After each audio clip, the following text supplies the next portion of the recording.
শুকরিয়া জানাই প্রভু, শুকরিয়া জানাই।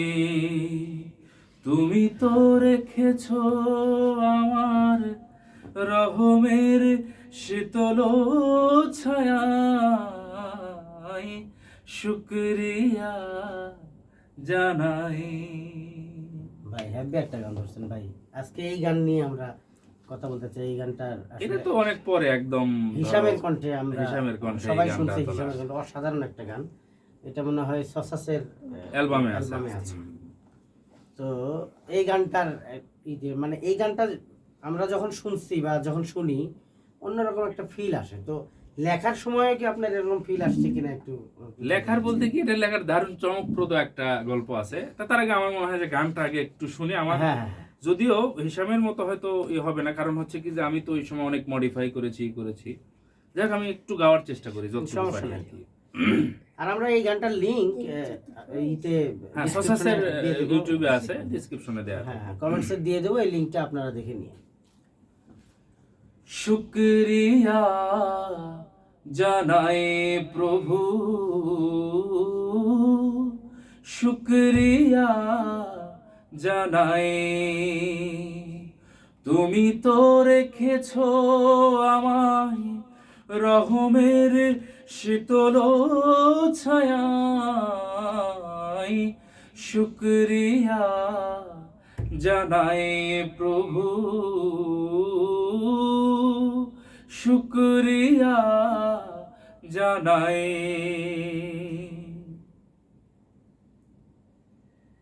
বিশ্বাস রেখেছি যে তোমারই মতে, মিনতি করি আরো রেখো সদা তোমারই পথে। আমাকে রেখো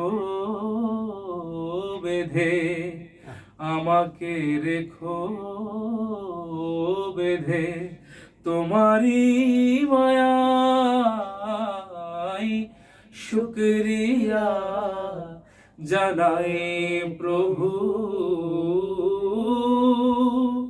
শুকরিয়া জানাই। আঁকড়ে থাকি যেন রাসূলের সুন্নাত, হতে পারি যেন তার অতি প্রিয় উম্মত। যেন হাসরে এ বান্দা রাসূলের শাফায়াত পায়, শুকরিয়া জানাই প্রভু, শুকরিয়া জানাই। তুমি তো রেখেছ আমায় রহমের শীতল ছায়ায়, শুকরিয়া জানাই প্রভু, শুকরিয়া জানাই।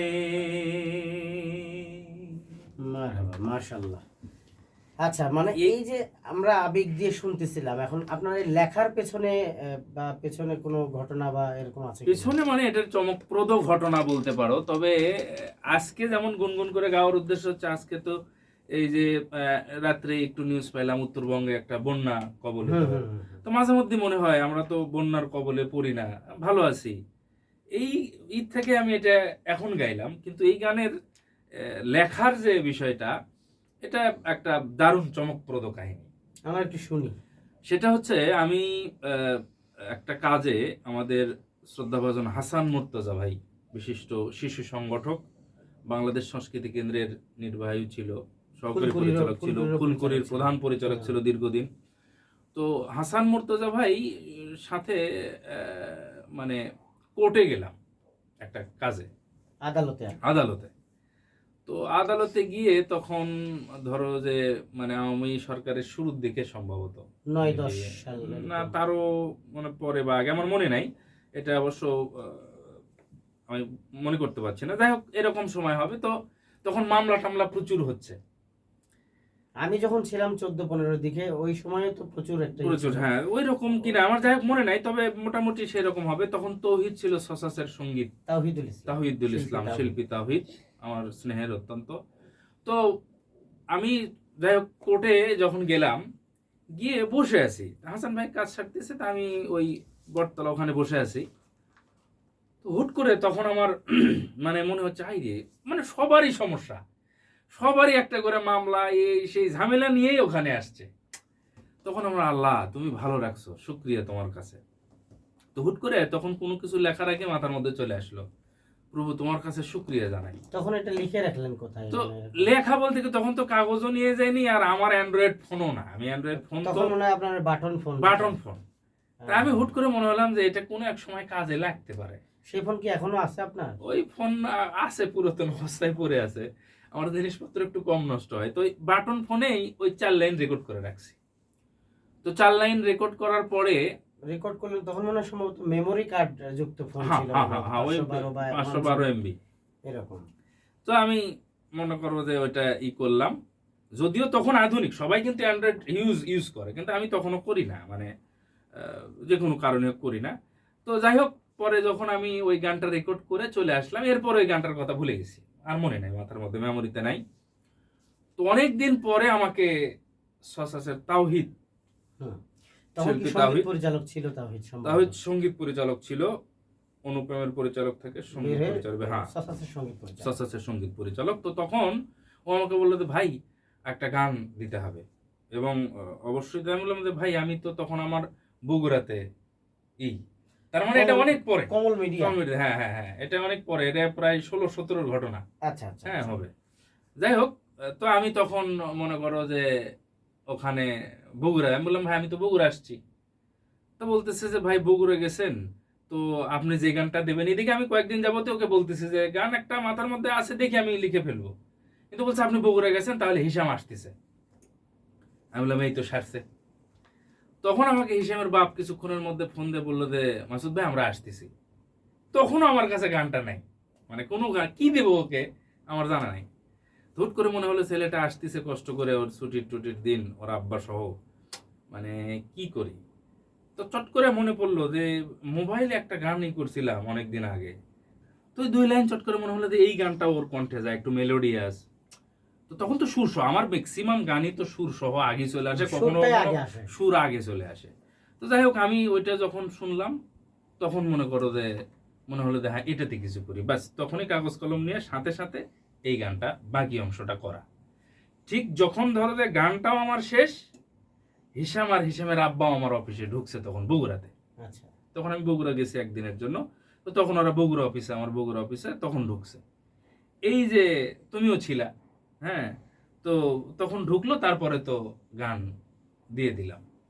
তো এইটা মোটামুটি ওরা জানলো যে আগেরই করা। তারপরে ওখানে যারা ছিল সবাই জানলো, আমি নিজেও জানতাম যে বোধহয় মাত্র লিখতেছেন এরকম। না তুমি জানছো হচ্ছে যে ইনস্ট্যান্ট ভাই লেখে, এটাও এরকম। আমি তো ওটাই জানি যে ইনস্ট্যান্ট একটা, যেহেতু ওরা আসতেছে ইনস্ট্যান্ট কিছু দিতে হবে, ভাই বসে থেকে লিখতেছে।